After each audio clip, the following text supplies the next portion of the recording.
trying to help other people. So, a day of unimaginable horror, a shaken America in deep shock after the worst terrorist atrocity in its history.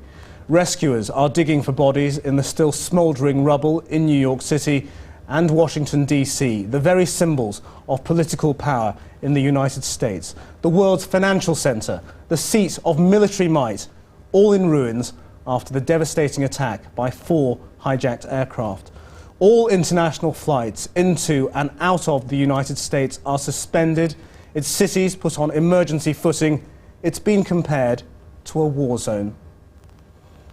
Well, it's an event that's changed the world, says the Foreign Secretary Jack Straw, an event that's changed the world's only superpower more than anywhere else. The unthinkable has happened, leaving a president and an entire nation in deep shock and outraged mourning. Thousands of lives were suddenly ended by evil, despicable acts of terror.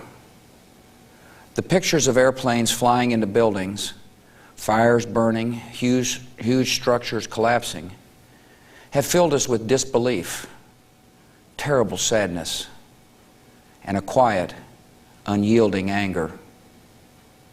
These acts of mass murder were intended to frighten our nation into chaos and retreat. But they have failed. Our country is strong. A great people has been moved to defend a great nation.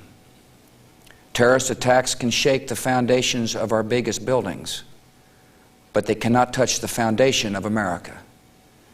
These acts shatter steel, but they cannot dent the steel of American resolve. America was targeted for attack because we're the brightest beacon for freedom and opportunity in the world, and no one will keep that light from shining.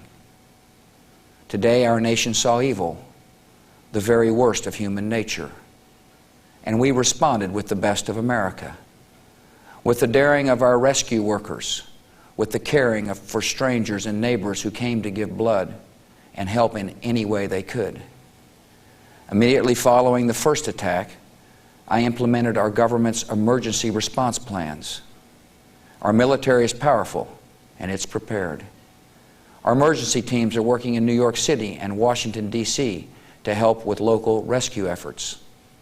Our first priority is to get help to those who have been injured, and to take every precaution to protect our citizens at home and around the world from further attacks.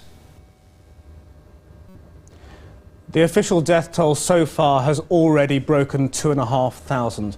At the Pentagon in Washington alone, more than 800 people are feared dead. It's feared the final death toll will run into the many, many thousands. And all people, all the civilian passengers on those 4 hijacked airliners are, of course, lost too. We're back tonight with all the latest news and analysis on Channel 4 News at the usual time of 7 o'clock. There'll be major updates throughout the day and on our website. For now, from all of us, that's Channel 4 News.